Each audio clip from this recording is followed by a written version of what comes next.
தென்னிந்தியா காயல்பட்டினம் மாஸ்கர் ரஹ்மான் அரபு கலாபீடத்தின் அதிபரும் நிர்வாகியுமான மௌலவி ஜனாப் அல்ஹாஜ் அல் ஹாஃபில் ஹெச்ஏ அஹமது அப்துல் காதர் ஆலி மஹதரி அவர்களை உரை வழங்க நாங்கள் அன்பாய் அழைக்கின்றோம். அஸ்ஸலாமு அலைக்கும் வரஹ்மத்துல்லாஹி வபரகாத்துஹு. ஹம்தன் லிமன் ஹலக்கல் இன்சான் வஅல்லமஹுல் பயான் வஸ்ஸலாத்து வஸ்ஸலாமு அலா ரசூலில்லாஹ் وعلى آله حزب الله وأصحابه جند الله وبعد فقد قال الله تعالى في القرآن العظيم والفرقان المجيد أعوذ بالله من الشيطان الرجيم بسم الله الرحمن الرحيم إن الدين عند الله الإسلام. சங்கைக்குரிய உலமாக்களே, மரியாதைக்குரிய பெரியோர்களே, முகத்தமீன்களே, இஹ்வான்களே, சகோதரர்களே, எல்லாம் வல்ல அல்லாஹுவின் பேரருளும் நபிகள் நாயகம் ஸல்லல்லாஹு அலைஹி வஸல்லம் அவர்களது நல்லாசியும் நம் அத்தனை பேர் மீதும் நிலவுமாக. அல்லாஹும் அவனது ரசூலும் எந்தெந்த கர்மங்களை எடுத்து நடக்க வேண்டும் என்று எங்களுக்கு கட்டளையிட்டுள்ளார்களோ அவை அனைத்தையும் எடுத்து நடக்கவும், எவைகளை தவிர்த்து நடக்க வேண்டும் என்று உத்தரவு பிறப்பித்துள்ளார்களோ அவை அனைத்தையும் தவிர்த்து நடக்கவும் ஆரம்பமாக எனக்கும் உங்களுக்கும் நான் வசியத்து செய்து கொள்கிறேன். அல்லாஹ் தௌஃபீக் செய்வானாக. ஆமீன். சங்கைக்குரியவர்களே, இன்று இந்த சீனன்கோட்டை பெரிய பள்ளியில் வைத்து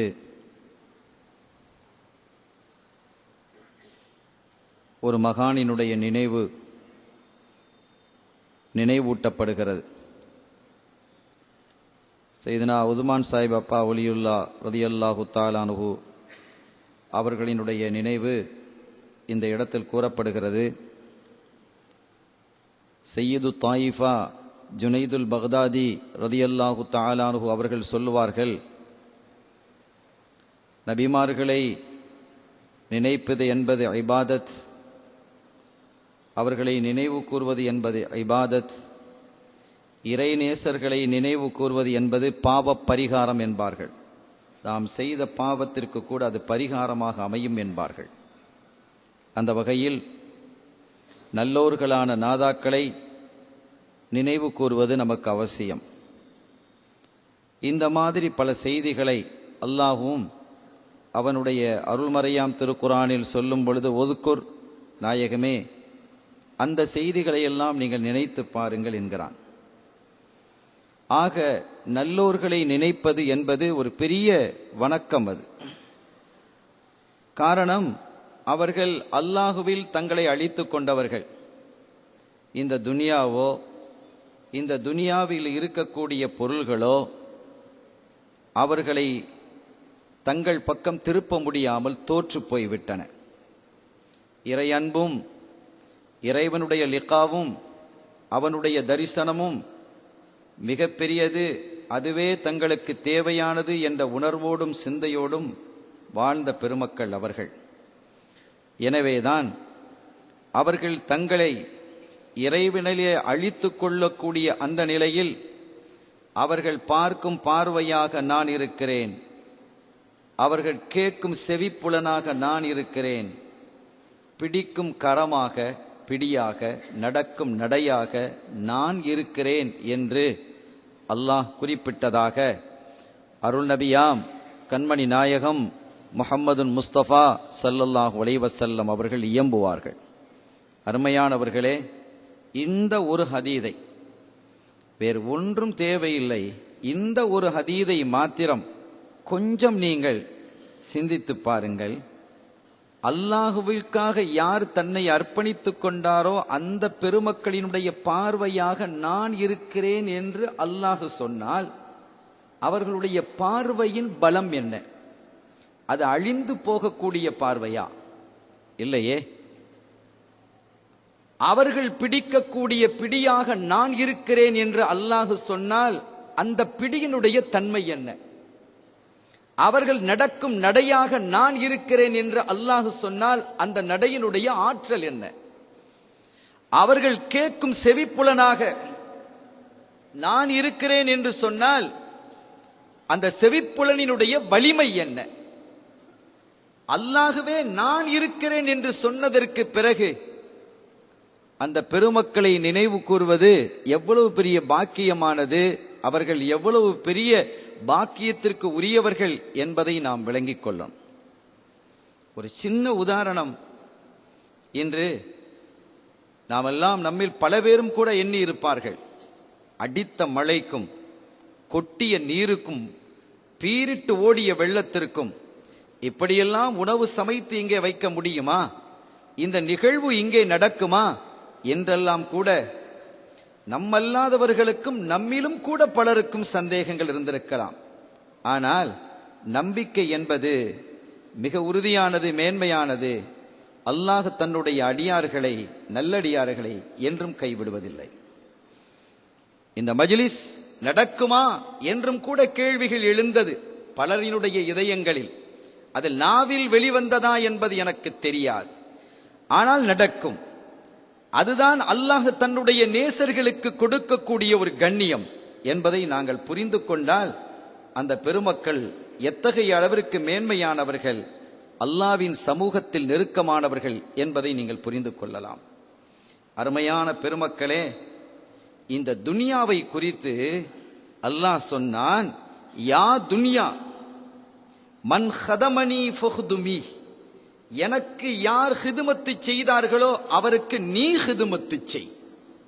எனக்கு யார் ஹிதுமத்து செய்தார்களோ அவருக்கு நீ ஹிதுமத்து செய். அல்லாஹ்வே இந்த பூமியை ஹாதிமாக ஆக்குகிறான்.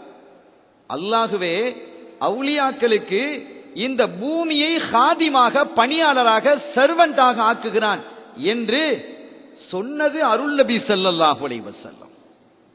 அல்லாஹ்வின் வார்த்தைகளை மாத்திரமே மொழியக்கூடிய ஆற்றல் படைத்த அருள் நபி ஸல்லல்லாஹு அலைஹி வஸல்லம் அவர்கள் சொல்லுகிறார்கள், யா துன்யா, துன்யாவே, மன் ஹதமனி ஃபஹுதுமி, யார் எனக்கு ஹிதுமத்து செய்தார்களோ அவர்களுக்கு நீ ஹிதுமத்து செய் என்று இந்த துன்யாவை நோக்கி அல்லாஹ் குறிப்பிடுகிறான் என்றால் அது சொன்னது நபிகள் ஸல்லல்லாஹு அலைஹி வஸல்லம் என்றால் வலிமார்களினுடைய மாண்பு, வலிமார்களினுடைய மகத்துவம், அவர்களுடைய சிறப்பு, அவர்களுடைய கண்ணியம் எத்தகையது என்பதை நாங்கள் புரிந்து கொண்டு அந்த பெருமக்களை கண்ணியப்படுத்தக்கூடியவர்களாக நாங்கள் ஆகியிருக்க வேண்டும். சுஇல ரசூலுல்லாஹி ஸல்லல்லாஹு அலைஹி வஸல்லம், கண்மணி நாயகம் அவர்களினுடைய சமூகத்திலே கேட்கப்படுகிறது, மின் அலாமத்தில் அவுலியா, அவுலியாக்களினுடைய அடையாளங்கள் என்ன? நாயகமே, அவுலியாக்களினுடைய அடையாளங்கள் என்ன? இறைவனுடைய நேசர்கள், இறை அன்பாளர்கள், இறைவனுக்காக அர்ப்பணித்த பெருமக்கள் என்றெல்லாம் குறிப்பிடுகிறீர்களே கண்மணி நாயகமே, அவர்களினுடைய அடையாளங்கள் என்ன? நாங்கள் எப்படி தெரிந்து கொள்வது என்று கேட்கிறார்கள். கேட்பவர்களும் அல்லாஹ்வின் அவுலியாக்கள் என்பதை புரிந்து கொள்ள வேண்டும். சஹாபிகள் எல்லாரும் அல்லாஹ்வுடைய அவுலியாக்கள். கேட்கிறார்கள், அந்த அவுலியாக்களினுடைய அடையாளங்கள் என்ன என்று கேட்டபோது, அல்லதீன இதா ருஇக்கிரல்லாஹ், யாரை பார்த்தால் அல்லாஹ் நினைவு கூறப்படுகிறானோ, யாரை பார்த்தால் அல்லாஹுவை திக்ர் செய்ய வேண்டும் என்ற உணர்வு இதயத்திலே எழுகிறதோ அவர்கள் அவுலியாக்கள். இறையச்சம் யாரை பார்க்கும் பொழுது ஒரு மனிதனுடைய இதயத்திலே எழுகிறதோ அவர்கள் அவுலியாக்கள். யாரினுடைய முகத்தை பார்க்கும் பொழுது தஸ்பீஹ் ஓத வேண்டும், திக்ர் ஓத வேண்டும், ஸலவாத் ஓத வேண்டும், தக்பீர் சொல்ல வேண்டும் என்று மனதிலே எண்ணங்கள் எழுகிறதோ அவர்கள் எல்லாம் அவுலியாக்கள். எத்தனை பேரை பார்க்கும் பொழுது எங்களுக்கு எரிச்சல் வருகிறது. நான் தலைப்பை விட்டு மாறி போவதற்கு விரும்பவில்லை, இந்த நாதாக்களை மட்டுமே நாம் பேசுவோம் என்று. அதுவே என்னுடைய ஆசையாக இருக்கிறது. நாதாக்களை எதிர்த்தும் பழித்தும் பேசக்கூடியவர்களை பேசி பேசி நாவும் புளித்து போய்விட்டது. நம் இதயங்களை நாம் சுத்தப்படுத்துவதற்கு, இன்ஷா அல்லாஹ் அந்த பெருமக்களை பற்றி